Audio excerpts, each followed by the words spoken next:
Tuhan Yesus memanggil, haleluya, memanggil saya dan kau, amin, haleluya.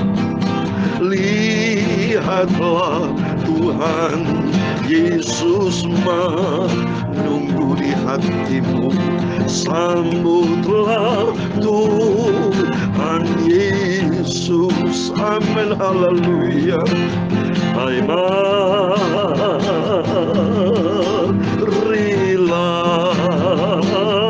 haleluya, korang berdosa, mari datanglah, lembut Tuhan Yesus panggil kita semua. Marilah datang pada Yesus, haleluya. Hai mari datanglah, orang berdosa, datanglah pada Tuhan Yesus. Tuhan Yesus sangat penuh kasih sayang. Mari datanglah pada Yesus, amin, haleluya. Dalam Matius pasal 11 ayat 28, 29, marilah kepadaku semua yang letih lesu dan beban berat, aku akan memberi kelegaan kepadamu. Tuhan Yesus memberkati, haleluya. Pikul lagu yang ku pasang padamu, dan belajarlah pada Yesus, amin, haleluya. Karena Tuhan Yesus lemah lembut dan rendah hati, dan jiwa kita akan mendapat ketenangan, amin, haleluya. Hai mari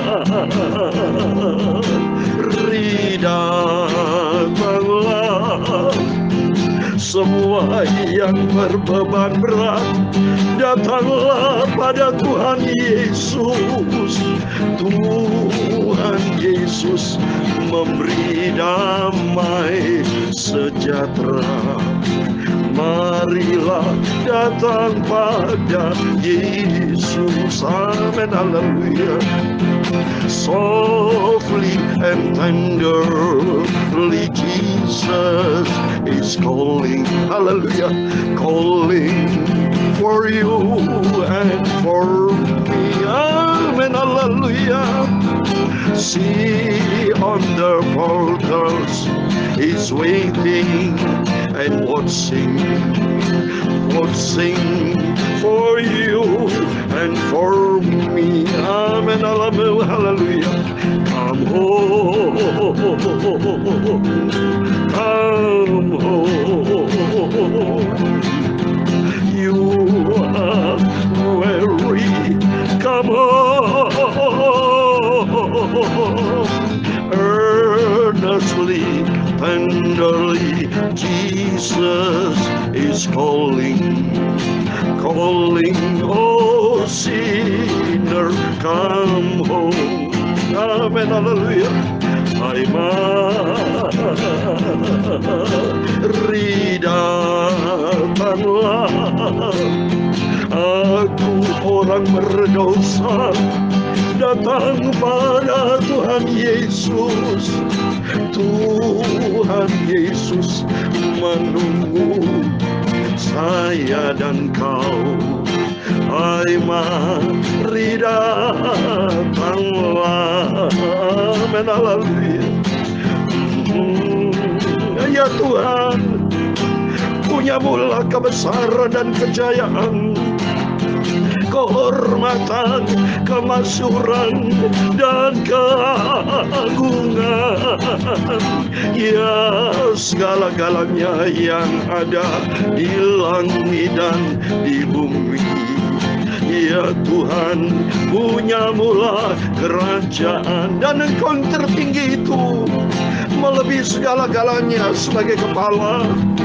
Sebab kekayaan dan kemuliaan semuanya itu berasal daripadamu, dan Engkaulah yang berkuasa atas segala-galanya. Dalam tangan-Mu lah kekuatan dan kejayaan, dalam tangan-Mu lah kuasa membesarkan dan kuasa mengokohkan atas segala-galanya. Sekarang ya Tuhan Yesus, Bapa kami selalu bersyukur, terima kasih Tuhan Yesus. Engkau sungguh agung, tulus, mulia. Amin, haleluya. Hai mari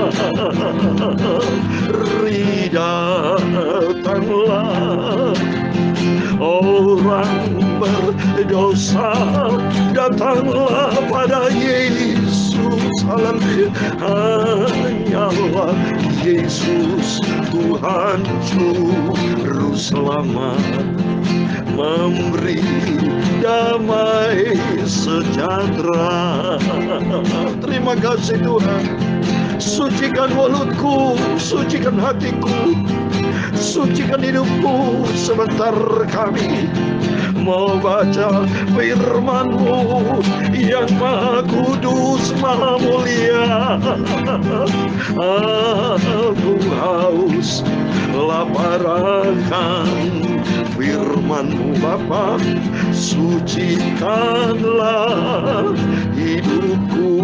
Segala puji, hormat, kebesaran, ketinggian, kemuliaan, keagungan, kesempurnaan, kekudusan, tempat tertinggi di atas segala-galanya hanya bagi Engkau Tuhan Yesus. Aku mau setia dan cinta dan taat sampai aku masuk ke surga. Terima kasih Bapa, anugerah-Mu turun menyertai kami. Dalam nama Yesus kami hamba menebus sudah berdoa. Haleluya, amin, haleluya. Puji Tuhan, puji Tuhan. Shalom dan shalom dan selamat pagi, selamat hari Minggu. Harinya Tuhan kita datang beribadah kepada Tuhan Yesus. Sebab Tuhan Yesus satu-satunya Tuhan Juru Selamat kita yang kita nanti-nantikan. Hari Minggu adalah harinya Tuhan. Mari kita semua kita beribadah kepada Tuhan. Alami perjumpaan dengan Tuhan pada Minggu pagi ini tanggal 22 Mei tahun 2022. Angkanya sama Bapak Ibu. 2 berarti 10. Kalau kita jumlah 10 bicara 10 hukum Taurat, 10 bicara firman Tuhan. Biar hidup kita datang kepada Yesus, sumber segala berkebenaran. Kita datang kepada firman Allah. Kita siapkan hati kita. Ku haus laparkan firman-Mu. Karena Tuhan berkata dalam Matius 4 ayat 4, Matius 4 ayat 4 dikatakan, manusia bukan hidup karena makanan roti jasmani, tapi hidup karena firman yang datang dari Tuhan. Tuhan berfirman dalam Matius 5 ayat 6, berbagi orang yang lapar hauskan firman Allah, mereka akan dipuaskan. Tuhan Yesus berfirman dalam Lukas 11 ayat 28, berbahagialah orang yang mendengar firman Allah dan memeliharakan firman Allah. Mari kita butuh makanan rohani. Hari-hari kita makanan jasmani, saudara. Sehari 3 kali. Tapi kenapa Bapak Ibu makan dari firman Allah seringkali kita tidak butuh firman? Kenapa? Mari saya ajak, saya sebagai hamba Tuhan, saya saudara-saudara kita semua adalah saudara-saudaraku. Mari kita mendengar selalu firman dari Bapa yang kita cintai, yaitu Tuhan Yesus Kristus.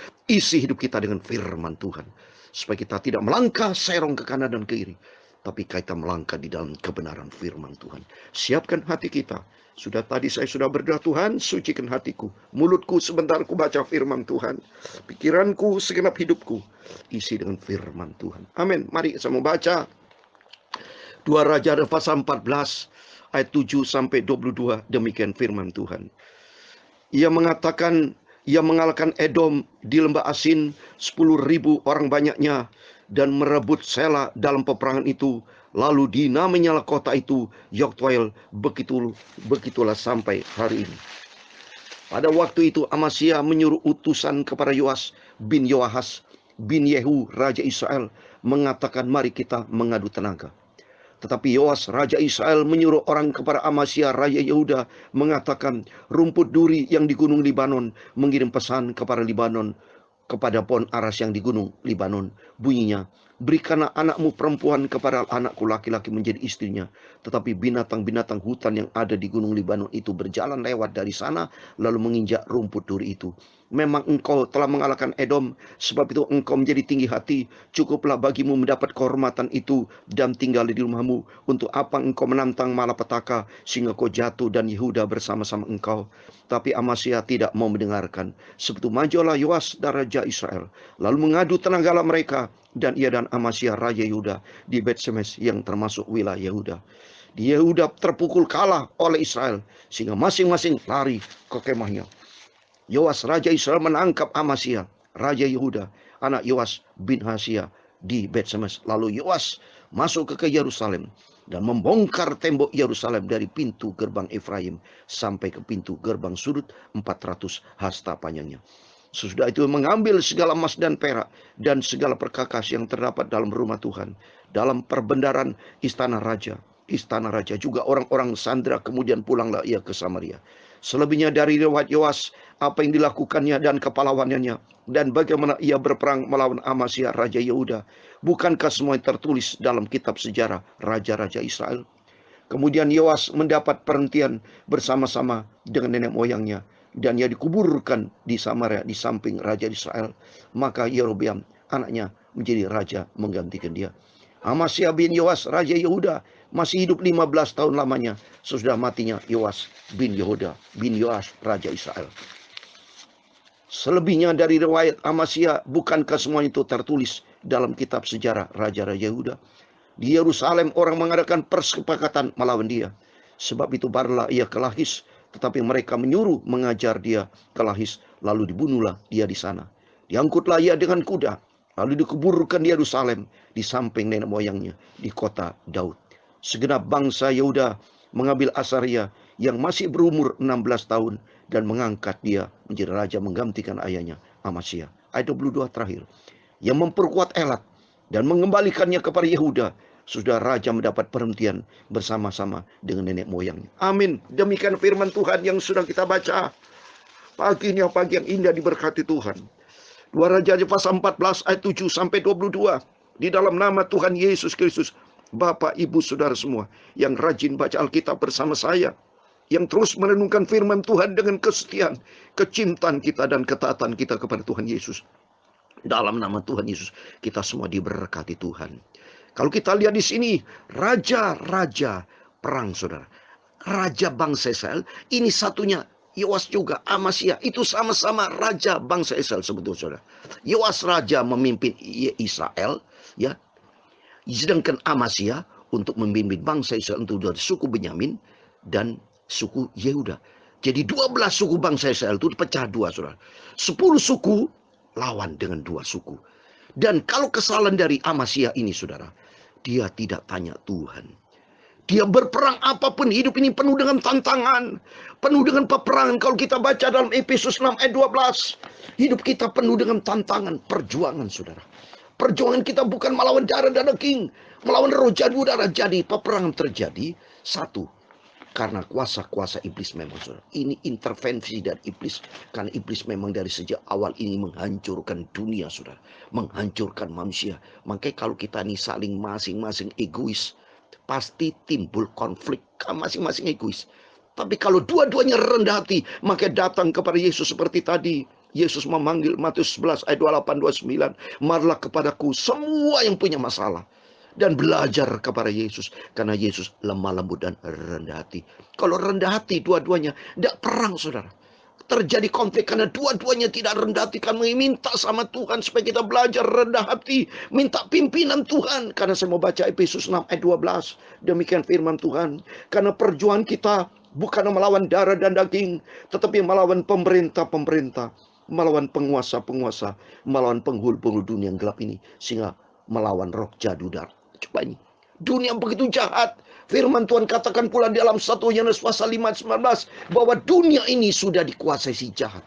Maka kita harus dekat dengan Tuhan. Maka pentingnya kita selalu diisi dengan firman Tuhan.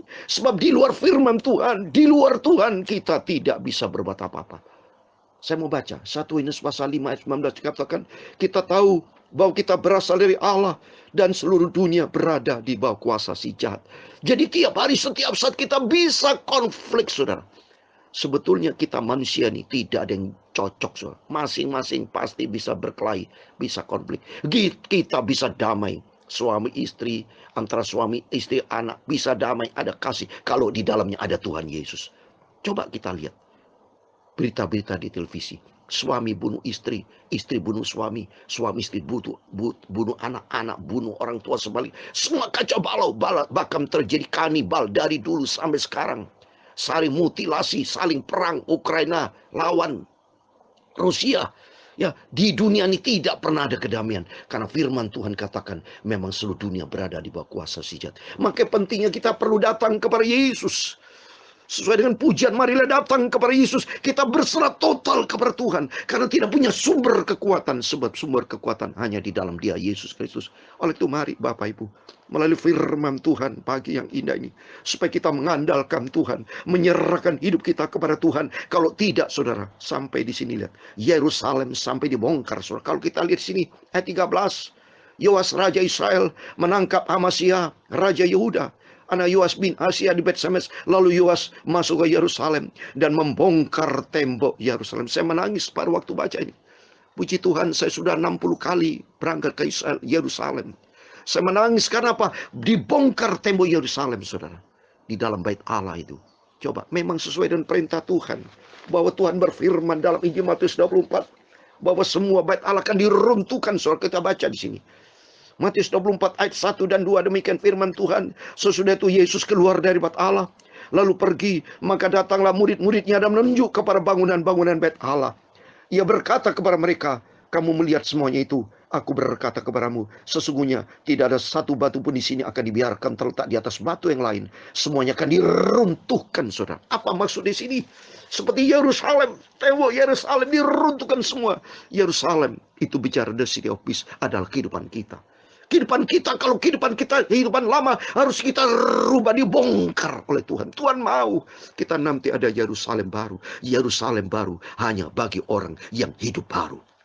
Maka mari kita hidup ini di dalam Kristus. Mari kita menjadi ciptaan yang baru. Kehidupan yang lama kita akan dibongkar. Kehidupan yang lama kita harus buang, saudara. Sebab firman Tuhan katakan juga di Petrus, saudara, bahwa nanti akan terjadi apa? Penghakiman khusus di orang dalam, saudara. Ya, coba saya mau baca. 1 Petrus pasal 4 ayat 17, demikian firman Tuhan. Karena sekarang telah tiba saatnya penghakiman dimulai pada rumah Allah sendiri yang harus pertama-tama dihakimi. Dan jika penghakiman dimulai pada kita, bagaimana kesudahannya dengan mereka yang tidak percaya pada Injil Allah? Akan dibongkar rumah Allah, saudara. Terjadi penghakiman karena apa? Banyak orang Kristen tidak ada pertobatan. Orang Kristen kita, hidup kita ada rumah Allah. Tapi seringkali cekcok. Lihat, Rusia sama Ukraina itu sama-sama banyak anak Tuhan di situ. Saya dengar Presiden Putin juga Katolik. Di Ukraina juga banyak orang Kristen. Anak Tuhan sama anak Tuhan berantem, saudara. Inilah dunia, saudara, yang penuh dengan kejahatan. Kenapa? Karena mereka tidak taat kepada firman Allah. Tidak penundukan atas otoritas Tuhan. Makanya belajar, Bapak Ibu. Melalui firman sini kita bisa belajar. Supaya kita belajar tunduk kepada otoritas Tuhan. Supaya kehidupan yang lama kita bongkar, kita ubah dengan kehidupan yang baru. Karena Tuhan nanti akan ganti Yerusalem baru, langit yang baru, bumi yang baru. Karena bumi yang lama ke dalam Wahyu pasal 21 nanti diganti dengan bumi yang baru. Langit yang lama kini bongkar nanti dengan langit yang baru. Tuhan tidak mau, makanya perkara dunia tidak bisa masuk ke surga. Kalau kita menggunakan paradigma lama, menggunakan gaya kehidupan lama, tidak bisa masuk dalam kerajaan surga. Kerajaan surga adalah tempat orang yang kehidupan baru. New born again, new Christ, new life. Seperti dalam saya kasih tahu. Saya kasih ayat penutup. Yohanes pasal 3, saudara. Sebagai terakhir, Yohanes pasal 3, ayat yang kelima. Demikian firman Tuhan. Jawab Yesus, aku berkata kepadamu, sesungguhnya jika seorang tidak dilahirkan dari air dan roh, ia tidak dapat masuk ke dalam kerajaan Allah. Coba ini, Tuhan maunya born again, kehidupan yang baru di dalam Kristus. Dan roh, air dan roh, itu bicara firman Allah dan Roh Kudus. Roh Kudus akan mengubah kehidupan kita. Roh Kudus akan mengingatkan kita, mengajar kita untuk hidup di dalam kebenaran firman Allah. Seperti dalam Yohanes 14 ayat 26.